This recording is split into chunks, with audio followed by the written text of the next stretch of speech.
Welcome to Fair Religious Reviews, where we try to watch religious debates and analyze them fairly.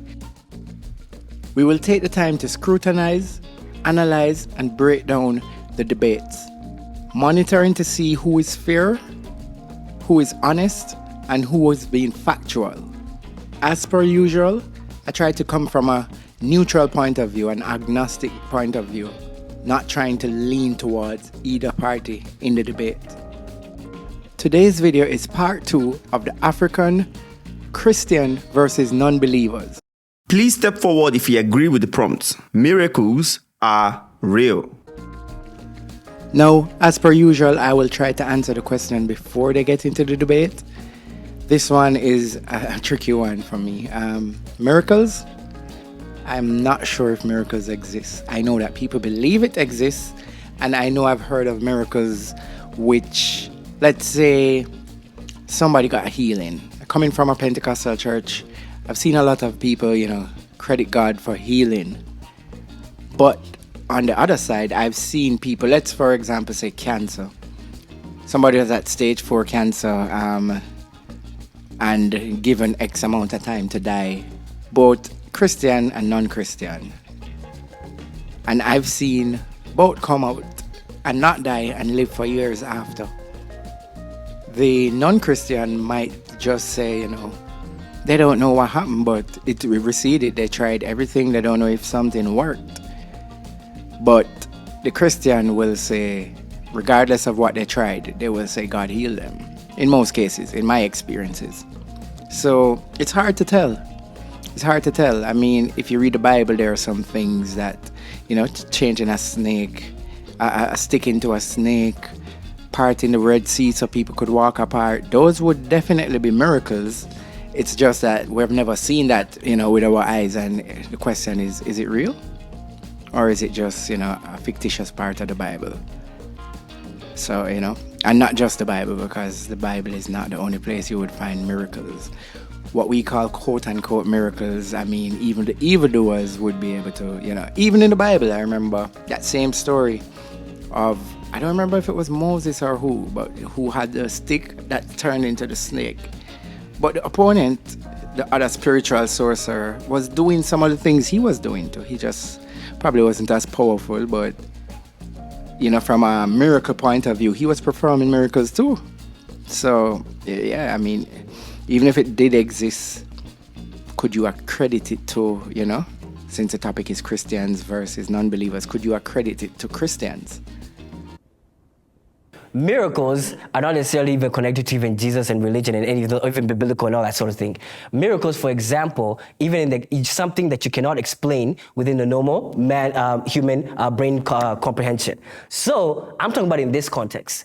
Miracles, for example, an upset of a team that even upset another team, even when playing even basketball or anything. For example, South Sudan, they almost beat USA. That would have been almost a miracle because why? It would be considered the biggest upset even when it comes to it. Yes, there is some preparedness, but that would be interpreted. You have to remember, a miracle is only a miracle to the person that is interpreted to. Other people may have the comprehension that indeed this is not a miracle because I understand the science and the backstory of this particular thing. You understand chemistry, you drop in a little fluid and you show even effervescence and everything. A place where they don't recognize or understand that indeed this particular science just breathes this fire or brings this effervescence to be like, oh, what's this? What is this amazing thing that you've given us? They interpret it as miracle. Miracles are primarily based on the interpretation of the person that's actually receiving that information. All right, so starting out with Simon. In part 1, I would have mentioned that I thought Simon was the most insightful one of the group. But I like his approach to it. He said it is based on interpretation and the person seeing it, if they would have said it was a miracle. Like I have said, I've seen people being healed, and I question if it's a miracle because I've seen non-religious people being healed too.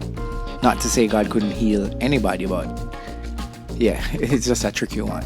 But definitely, based on interpretation, would be the best way to explain it. I don't know if I agree with his whole, it would be a miracle if a football team wins. I mean, I don't think that would fall into the the realm of miracle, since it's a football match and it would be possible for anybody to win. Very unlikely, and that's why you have odds with betting, but not impossible. I beg to differ in some cases, because you find situations where, whether you're a believer or not, you look at something and there's no scientific, there is no logical explanation as to how that is possible. In our surroundings, we've had so many situations, for example, of somebody is sick, dying, all the science points to this person is actually dying.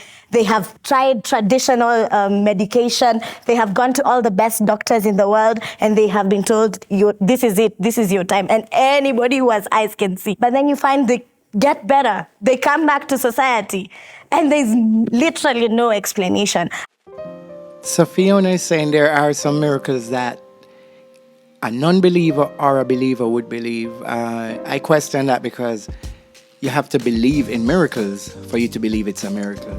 Do you guys also recognize that indeed the things that you guys comprehend right now, even your grandparents or even people 3 or 4 generations just back would actually interpret some of those things that we're able to do as quote-unquote miracles? For example, A good example of what Simon is speaking about are bush doctors or witches. Back in the days, and witches weren't the right term, but some people would call them that. Voodoo priests, whatever, when they would be able to use different herbs to heal a person. And that was seen as miraculous or magical. Can the disagreeers please step forward? First of all, I disagree with the prompt that miracles actually work. And I would like to first counter Kush Tracy's experience when you say that you stopped drinking. You just gave us your experience. How can I know that that what you said was true? Now back to his question. He asked her, how do we know it's true? Now, I don't think in a debate it makes sense to ask somebody, how do we know what you're saying is true? Because the person will only defend, even if they're lying. Nobody's going to say, oh yeah, that's true. I might not be telling the truth. It'll be like, oh my God, it's a miracle. The world is about to end and it keeps ending. It never ends. Jesus is always coming. He keeps on coming and coming. But those are lies. Coming and coming. My point remains, do not interrupt me. I'm not done. I did not interrupt you. Thank you very much. Oh, sorry. So miracles are not real because once there was proof to show that, okay, this actually happened, then all of a sudden it's not happening. Miracles are not real because it's just confirmation bias. Like the same way people believe in witchcraft, you'll get situations in your reality that will further affirm what you already think you know. And when you don't open yourself up to knowing more and you think you already know all there is, you'll be like, oh my goodness, miracle. I'm done. Continue. So we're fully getting the non-believers' points, and I think that makes sense. Alvina is getting a little bit aggressive, but you can see her points. As soon as things got more modern and things got more, into print and stuff, you stop hearing about as many miracles as you used to. And if we're being honest, we would hear about more miracles in the rural areas where the technologies didn't exist for some of the times. So there's a point to be had there. Does God stop at any point? Is there a new dispensation where miracles aren't inexistent? Because I remember, a part in the Bible that Jesus said to the disciples, I'm not sure which one, but they said, greater works will you do than me. That's maybe not the, exact words used, but it basically told them that they would be coming to do greater works than Jesus. But yet, disappointments. I've had ups and downs, and that's why religious people might think it's because of the downs, that's why you went away. No, I'll be honest. I was looking for the Illuminati. I actually wanted fame and fortune. So if they're out there, hi, I'm still looking for you.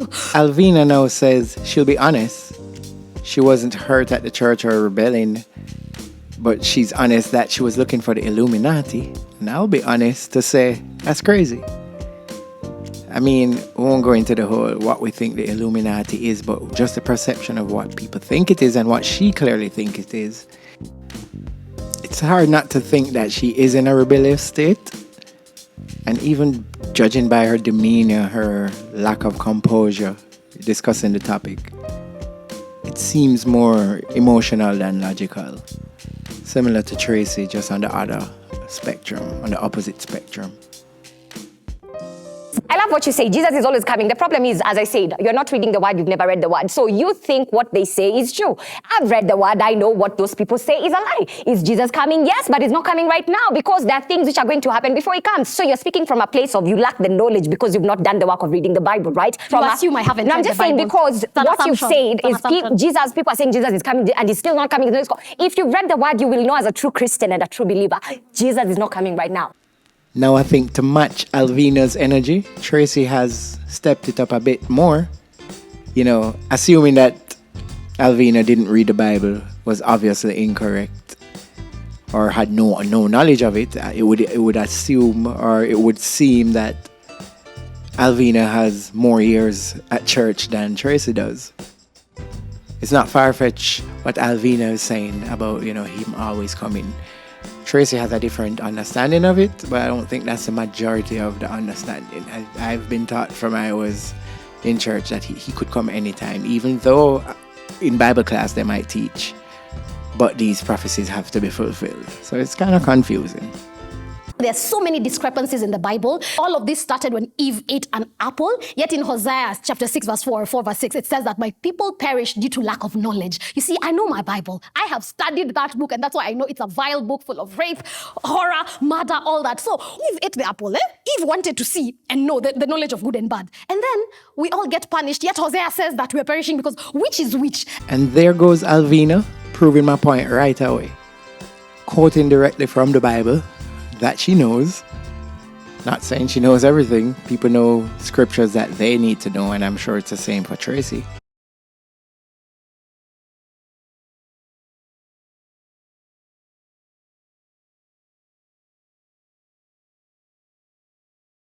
I think you're saying, you know, God is not a good God, is not powerful and all of that, because where are people sick? All of us here, if you're honest, how good are you? Morally, how good are you? Where will you place yourself? I praise my morality. I don't seek to be good. You praise your morality. That's okay. I don't seek to be good. I just seek to do good. We all think it's because of God. The weakness of God is what makes all of these children are sick. Why does he not intervene? But then again, we forget at the end of the day, he gave us a choice of choosing to stay with him in the Garden of Eden, or to choose the one thing that he said, this is what will deceive you and it will take you down a different path. There will be consequences. But then again, with the free will is given us, at the end of the day, God is the person who says this.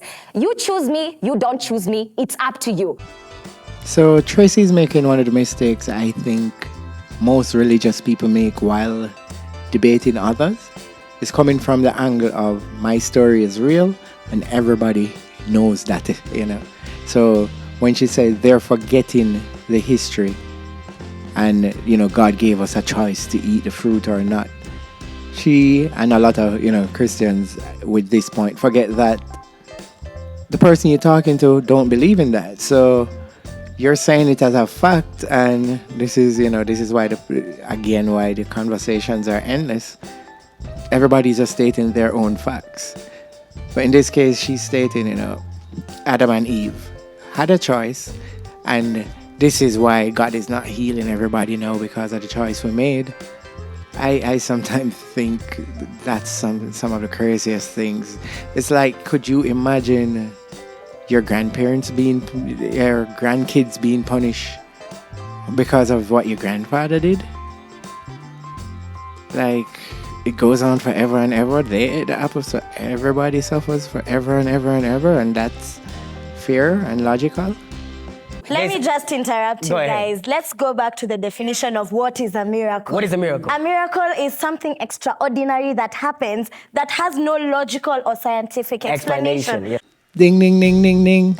So we found the second runner-up.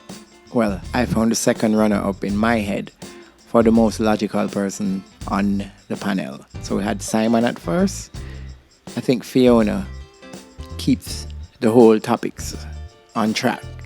This is the second time. If you watch the first video, she did the same thing where they were just talking about anything and she brought it right back to the prompt, the question. Oh, let's just not debate randomly. Let's talk about the question. And I like that. I really like that. To life. That we but know Jesus, of now. but That we Jesus know of did it. now. But Say Jesus that, did it. add the index that we know of now. There is Hearing a it. logical and scientific Where do you stand? explanation. You need to be careful. The father of all lies is the devil. Yes. Don't play the devil's advocate. You are playing all over. No, I'm not. I told you. Why was I then, seated here? if you believe in miracles, Yes. speak about miracles. Because if you are having a conversation and we are talking on this subject, of course, you have this opinion, I have this opinion. But at one point, you're supporting my side, and then you jump and you go to the other side. There's no, why the need, are we discussing this subject? There's a reason why in a debate, there is the left and then there's the right. There is no point of being a neutral. Brian. Oh boy. So this one is crazy. Yeah, I get what he's saying, but he didn't switch sides. He said from day one that he thought that miracles were based on your perception. That's not saying miracles are real. It just means he thinks if you believe it's real, it could be real to you.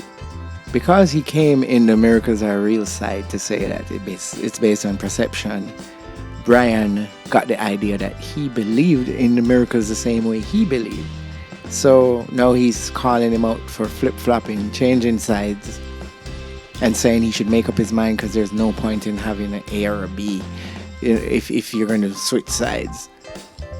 That's a problem. Like, we don't need an A or a B. We need to come together to have a discussion, and we're not opposing each other. We're trying to get to a middle ground. So I think, Brian's approach is fully off. He has been quiet for most of the interview or the debate, and I can see why now. He is a little bit lost in terms of what's happening for the most part. One sentence to tell you where I'm at. I told you, miracles are based on the person that's interpreting them, based on the knowledge that you have. That is it. Simple. They're confused themselves. Confusion can happen in delusion. And when you mix confusion and delusion, is all the time you get people who are fanatics about religion. All those rhyme because they're actually now very closely related together. The confusion was that indeed when there's logic and that competes with your way of thinking, and now you cannot combat it back, you don't start saying that the other person is confusing, and then now you start name calling. When I see a Christian doing that, that's indeed that they are now very shaken, and they're saying that, Simon, you're shaking my very being because I am unable to separate who? Myself from my belief. So you have to come to a place of understanding and say, Aki woye, I understand. So there we have Simon defending his position very intelligently. And you can tell by the statement he made at the end, where he said whenever you see a Christian, acting like that and accusing and shaking, it tells him that he has, shaken their core. It tells you that he has, many debates under his belt, and he has had the upper hand for the most parts. And that is why you can see the confidence in his, presentation today. That's what I was saying about, some of the representation from the Christian side. I think only Fiona seems like a strong candidate. And I think when you're having, these types of debate, it is fair to have, people with equal experience. Simon is clearly a veteran at this, and he has been, like myself, years removed from the church, but still had so many years and extensive background in, being pushed into that it is hard to debate with him from either side.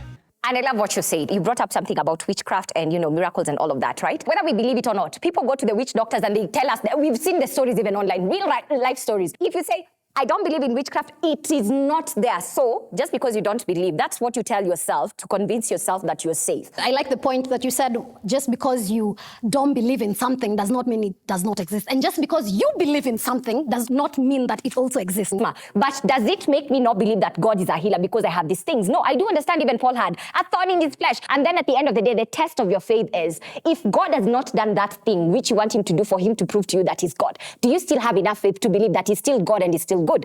Faith is literally the weapon that's used to delude others as to the very thing that they are lacking, because you cannot quantify it because it's vague. That's the whole point I was saying. That vagueness is what now gives the pastors the well-being, is that you are not healed because you do not have enough faith. I cannot quantify the faith, hence I can use this as leverage for you to take an action that I deem as important for you to call. Even I can use it for my own manipulative purposes. Bear in mind, it's not my intention to finish with Simon each time. He was just the last speaker of the prompt. But I like the points that he ended with, and that's something I didn't consider the whole time, that faith can leap into action, not just in Christianity, but that's why you have miracles in almost any faith you could think about. They have testimonies of miracles. Almost any religion, any faith, any spirituality.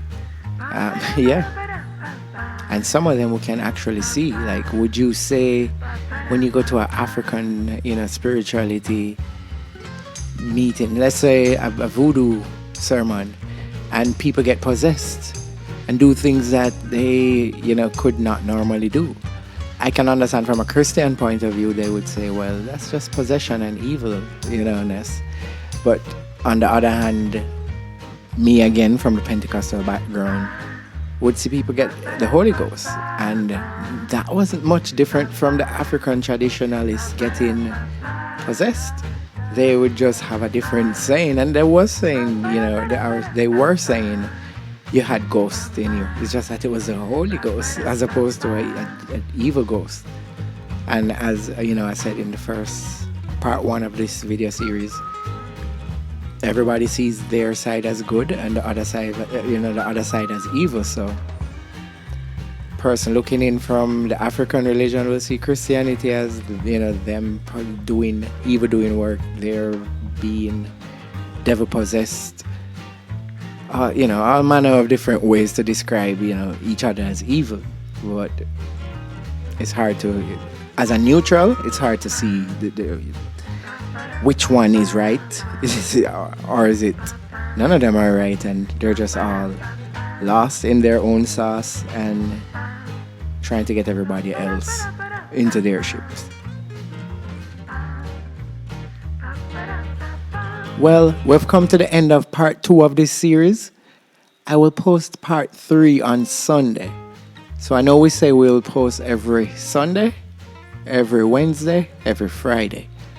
But just not to have this one debate going on the channel straight, I will use Fridays to start shorter debates that I can cover the whole debate in one going, hopefully.